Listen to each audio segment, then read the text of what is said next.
Hola a todos y bienvenidos a nuestro estudio bíblico. Hoy vamos a sumergirnos en un capítulo fascinante y profundo. Hebreos capítulo 5.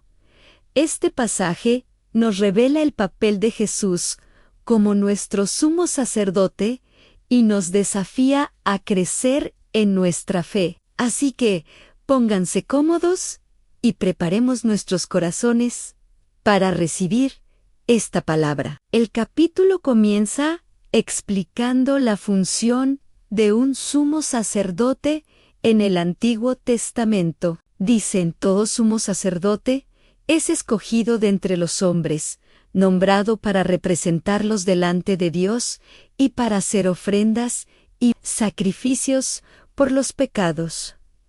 Pensemos en esto por un momento. El sacerdote era un mediador, alguien que se ponía en la brecha entre la humanidad y Dios.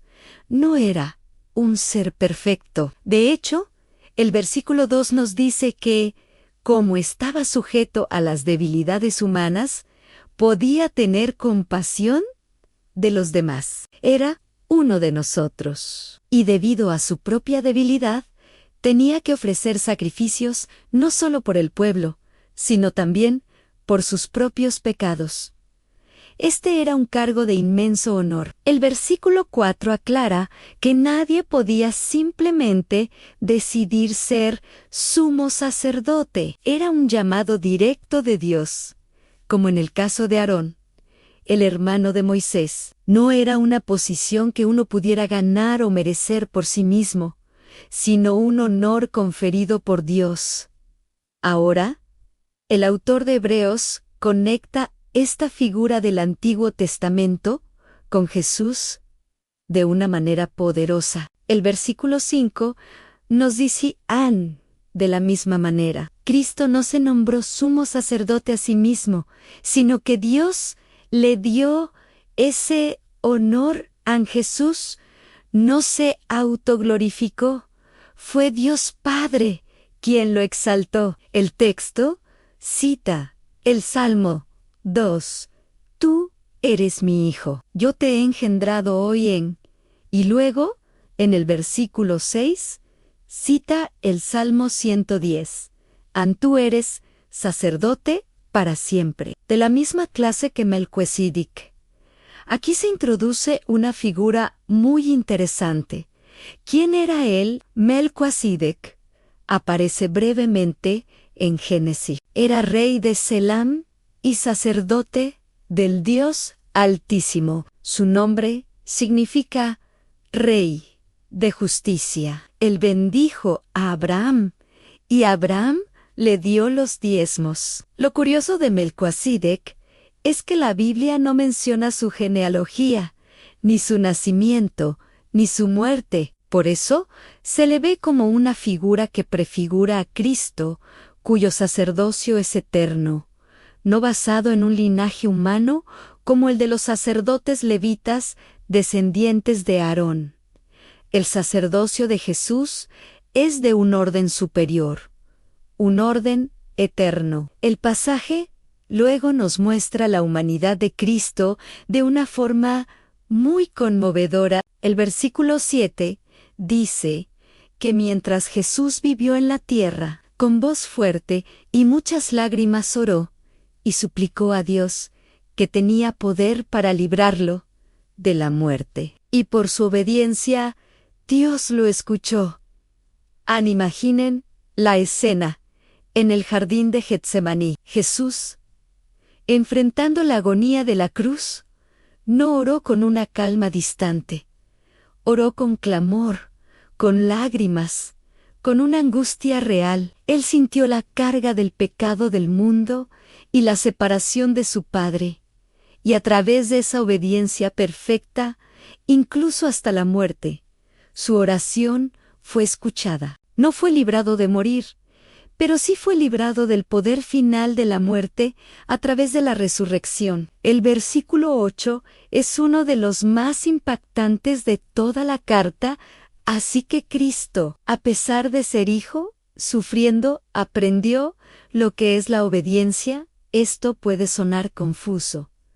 ¿Acaso Jesús no era siempre obediente? Claro que sí, pero aquí aprender no significa pasar de la ignorancia al conocimiento, significa experimentar algo en su totalidad. Jesús, el Hijo perfecto de Dios, experimentó la obediencia humana en su forma más difícil, a través del sufrimiento extremo. Vivió la obediencia no solo como un principio divino, sino como una realidad terrenal y dolorosa. Y gracias a este proceso, a esta obediencia perfecta y este sufrimiento, el versículo 9 nos dice que llegó a ser fuente de salvación eterna para todos los que lo obedecen. Jesús fue perfeccionado en su rol de sumo sacerdote a través de su experiencia humana. Ahora, como nuestro sumo sacerdote, Él no solo se compadece de nuestras debilidades porque las entiende teóricamente, sino porque las vivió. Él entiende la tentación, el dolor, la angustia, y por eso su salvación es completa y eterna. Finalmente, el versículo 10 reafirma su estatus. Y Dios lo nombró sumo sacerdote de la misma clase que Melquisedec. Su sacerdocio es único, eterno y superior. Pero justo cuando el autor está a punto de profundizar más en este tema de Melquisedec, cambia de tono drásticamente. A partir del versículo 11, viene una exhortación, una llamada de atención a sus lectores. Y es una palabra que también nos habla a nosotros hoy. Dicen, tenemos mucho que decir sobre este asunto, pero es difícil explicarlo, porque ustedes son lentos para entender. ¡Qué palabras tan directas! El autor siente una frustración. Él tiene una enseñanza profunda y rica para compartir, pero siente que su audiencia no está preparada para recibirla. Es como un profesor de universidad que quiere explicar cálculo avanzado, pero se da cuenta de que sus alumnos todavía están luchando con la suma y la resta. El versículo 12 es aún más claro. Al cabo de tanto tiempo, ustedes ya deberían ser maestros. En cambio, necesitan que se les expliquen de nuevo las cosas más sencillas de las enseñanzas de Dios. Esta comunidad de creyentes llevaba ya un tiempo en la fe. Por el tiempo que había pasado, ya deberían estar enseñando a otros. Deberían ser columnas en la iglesia, mentores para los nuevos creyentes. Pero en lugar de eso, se habían estancado. Necesitaban volver a los fundamentos, a lo más básico del Evangelio. Y aquí usa una metáfora muy poderosa. Han vuelto a ser tan débiles que, en vez de comida sólida, tienen que tomar leche. A la leche es para los bebés. Es nutritiva, esencial, pero es solo el comienzo. La comida sólida es para los adultos, para aquellos que han desarrollado la capacidad de masticar, digerir y asimilar alimentos más complejos. En la vida espiritual es igual. Las cosas más sencillas son la leche en el arrepentimiento, la fe en Cristo, el bautismo, la esperanza de la resurrección. Son fundamentales, sí, pero no podemos quedarnos ahí para siempre. La comida sólida son las verdades más profundas de la palabra de Dios. Entender la soberanía de Dios, la doctrina de la Iglesia, el sacerdocio de Cristo, el significado de los pactos, es el alimento que nos hace fuertes, maduros. El autor explica en el versículo 13 que los que se alimentan de leche son como niños de pecho, incapaces de juzgar rectamente Un creyente que solo se alimenta de leche espiritual es inmaduro en su discernimiento. Es fácilmente llevado por cualquier viento de doctrina, puede ser engañado y le cuesta tomar decisiones sabias y bíblicas en su vida diaria. En contraste, el versículo 14 dice: la comida sólida es para los adultos, para los que ya saben juzgar, porque están acostumbrados a distinguir entre lo bueno y lo malo. La madurez espiritual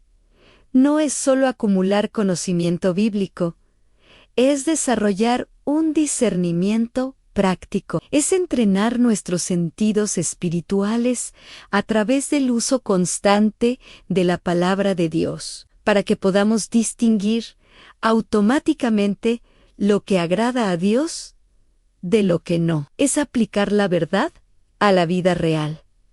Así que, el capítulo 5 nos deja con este desafío. Primero, nos presenta la asombrosa verdad de Jesús como nuestro sumo sacerdote perfecto, compasivo y eterno. Él intercede por nosotros, nos entiende y es la fuente de nuestra salvación. Pero segundo, nos pregunta, ¿estamos creciendo en nuestro conocimiento de Él?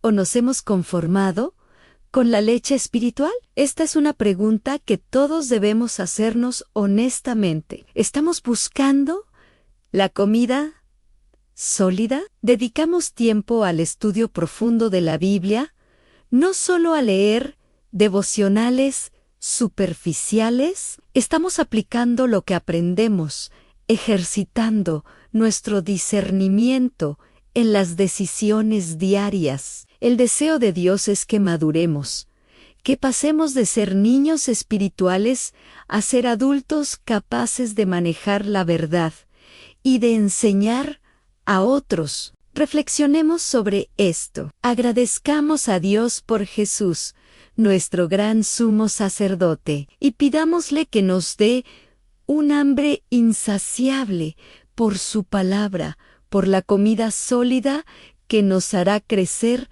fuertes en la fe. Gracias por acompañarme en este estudio de Hebreos 5. Espero que haya sido de bendición para sus vidas. Si les gustó este video y quieren seguir profundizando en la palabra de Dios con nosotros, no olviden darle a me gusta, suscribirse al canal y activar la campanita para no perderse ningún video. Que Dios los bendiga mucho. Nos vemos en el próximo estudio.